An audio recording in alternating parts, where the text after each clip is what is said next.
कहानी की शुरुआत होती है साल 2050 के ऑस्ट्रेलिया में। पिछले युद्ध के बाद देश में जुर्म 800 गुना बढ़ गया था, जिस वजह से सभी जेलें कैदियों से भर चुकी थी। इस जेल की समस्या से निपटने के लिए सरकार ने बॉक्स जेल का सिस्टम लागू किया। इस सिस्टम के मुताबिक गुनहगारों की मर्जी थी, या तो वो एक डिब्बे में बंद होकर सजा काटें या फिर फांसी चढ़ जाएं। एक बार जो कैदी डिब्बे में चला गया, उसे खाना और पानी वहाँ रहने वाले आम लोगों की मर्जी से ही मिलेगा। अगर किसी ने भागने या किसी और कैदी की मदद करने की कोशिश की तो उसे उसी समय बेरहमी से मौत के घाट उतार दिया जाएगा। इसके बाद हम एक फ्रेंच औरत को देखते हैं जो एक डब्बे में कैद थी। खाने और पानी के बिना उसकी हालत बेहद खराब हो चुकी थी। इससे उसके दिमाग पर भी असर हुआ था और वो पागलों जैसा बर्ताव करने लगी। तभी अचानक कोने में मौजूद एक ब्लेड की मदद से एक ही झटके में उसकी जान चली गई। इसके बाद हम एक पहाड़ी आइलैंड देखते हैं जहाँ ऐसे कई डिब्बे मौजूद थे। वहाँ एक लड़का और लड़की रबर बॉल से खेल रहे थे। जब उनकी बॉल एक डिब्बे से जा टकराई तो उसमें मौजूद कैदी ली की आंख खुल गई।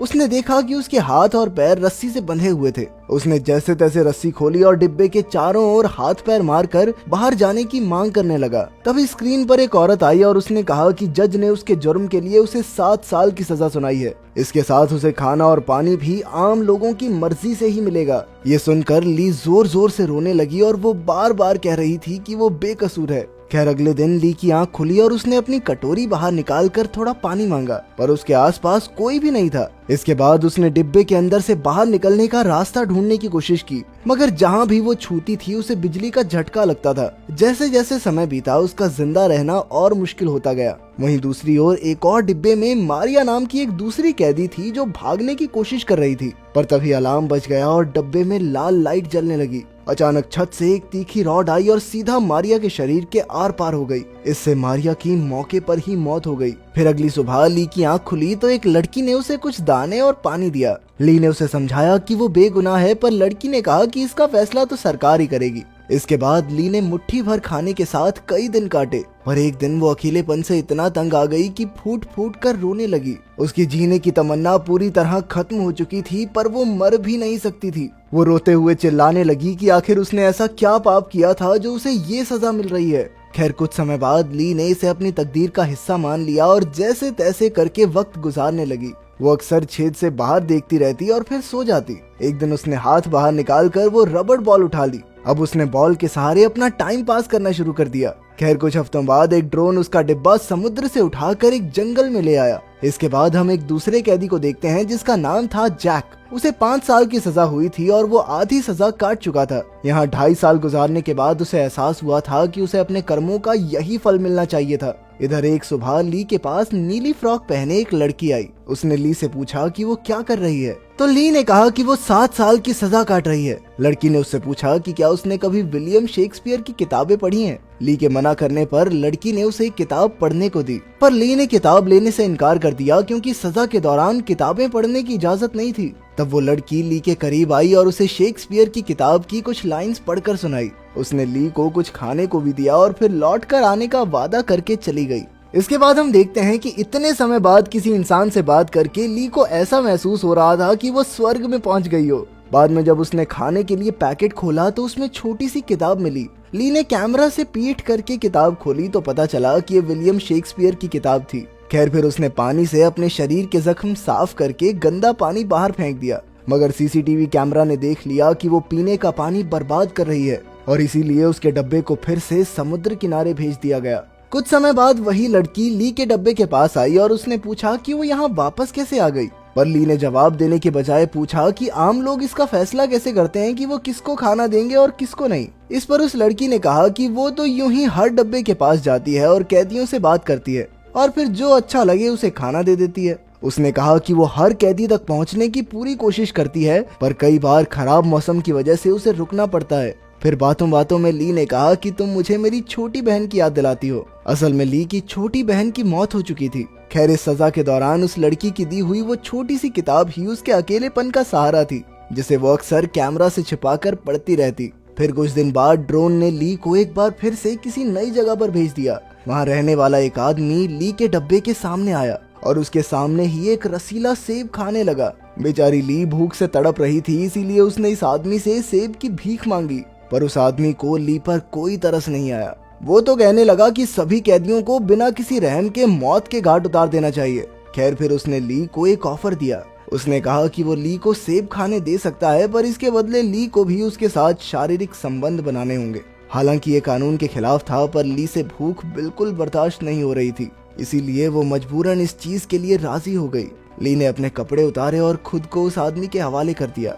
जब उस आदमी ने ली के साथ संबंध बनाए तो अचानक हवा में उड़ रहे एक ड्रोन ने उस आदमी के चीथड़े उड़ा दिए। इस बीच एक गोली ली के पैर में भी लग गई और वो बुरी तरह कराहने लगी, लेकिन फिर भी उसने जैसे तैसे छेद से हाथ बाहर निकाल कर सेब ले लिया और तुरंत उस पर टूट पड़ी। लेकिन वो सेब तो पूरी तरह कीड़ों से भरा हुआ था, जिसे देखकर उसे उल्टी आ गई। फिर रात को जोरदार सायरन की आवाज से ली की आंख खुली और कंप्यूटर से आवाज आई कि आज उसने एक बहुत बड़ा कानून तोड़ा है, जिसके लिए उसे 7 दिन तक लगातार जागने की सजा सुनाई गई। अगले 7 दिन ली ने बहुत मुश्किल से गुजारे, क्योंकि जब भी उसकी आंखें एक पल के लिए भी बंद होती तो डिब्बे में जोरदार सायरन बजने लगता और तेज लाल रोशनी उसकी आंखों में जबरदस्त चुभती थी। अब ली ने खुद को जगाए रखने के लिए समय समय पर अपना सर दीवार से टकराना शुरू किया। इतने समय तक ना सोने की वजह से उसे अजीबोगरीब चीजें दिखाई देने लगी। जैसे उसने देखा कि वो एक महल में आरामदायक जिंदगी जी रही है।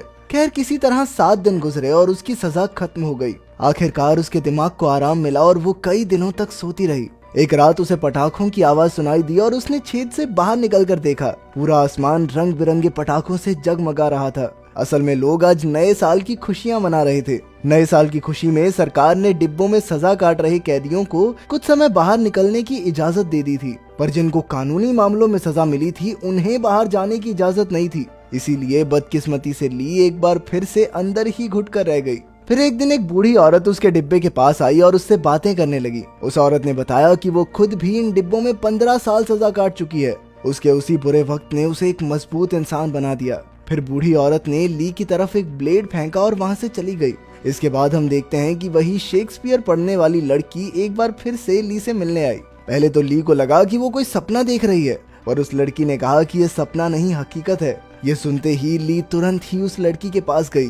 उसने ली को थोड़ा पानी पिलाया और फिर उसे किताब से कुछ लाइंस पढ़कर सुनाई। हालांकि उनकी ये मुलाकात बहुत छोटी थी, पर फिर भी इससे ली को बहुत राहत मिली और उसका दर्द और परेशानियां कुछ हद तक कम हो गई। इस घटना के कुछ महीने बाद हम देखते हैं कि ली का पेट थोड़ा बढ़ने लगा था। असल में उसके पेट में उस सेब वाले आदमी का बच्चा था। रात को शेक्सपियर पढ़ने वाली लड़की ली से मिलने आई और कहने लगी कि वो ली को कैद से आजाद करवाना चाहती है, पर अचानक सिक्योरिटी सिस्टम को इसका पता चल गया और अलार्म बजने लगा। खतरे की घंटी सुनकर वो लड़की जल्द ही भाग गई और सायरन बंद हो गया। फिर अगली सुबह एक औरत ली के डिब्बे के पास आई और उससे पूछने लगी कि क्या वो इस नर्क से भी बदतर जीवन से छुटकारा चाहती है। ली ने हाँ कहा तो उस औरत ने ली को दूर से ही एक दूसरा डब्बा दिखाया जो जल रहा था। फिर उसने कहा कि तुम्हें इस जेल से छुटकारा मौत ही दिला सकती है। खैर ली को ऐसे रहम की जरूरत नहीं थी, इसीलिए उसने यूं ही डब्बे में कैद होकर सजा काटने का फैसला किया। फिर कुछ महीने और बीते और ली के पेट में जोरदार दर्द होने लगा।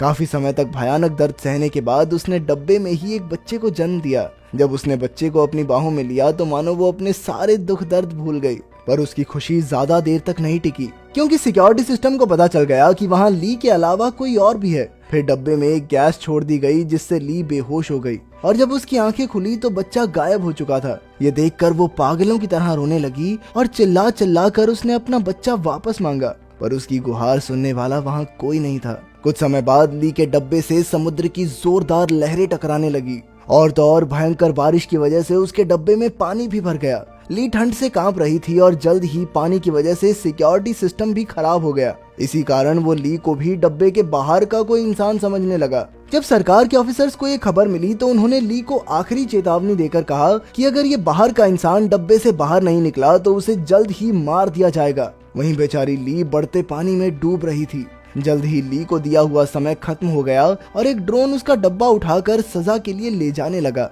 पर रास्ते में ड्रोन पर जोरदार बिजली गिरी और ली का डब्बा समुद्र में जा गिरा। अंत में हम देखते हैं कि कुछ आम लोग समुद्र किनारे खेल रहे थे। कुछ देर बाद उन्हें एक डब्बा बहता हुआ दिखाई दिया जो किनारे पर आकर रुक गया और साथ ही ली भी उसके साथ बहते हुए वहां पर आ रुकी, पर वो उसकी मदद ना करते हुए उसे उसी हालत में छोड़कर वहां से चले गए। जिसके बाद स्क्रीन खाली हो गई और कहानी अजीबोगरीब तरीके से खत्म हो गई। अगर वीडियो पसंद आई तो लाइक कर देना, चैनल को सब्सक्राइब कर देना। मिलते हैं अगली वीडियो में।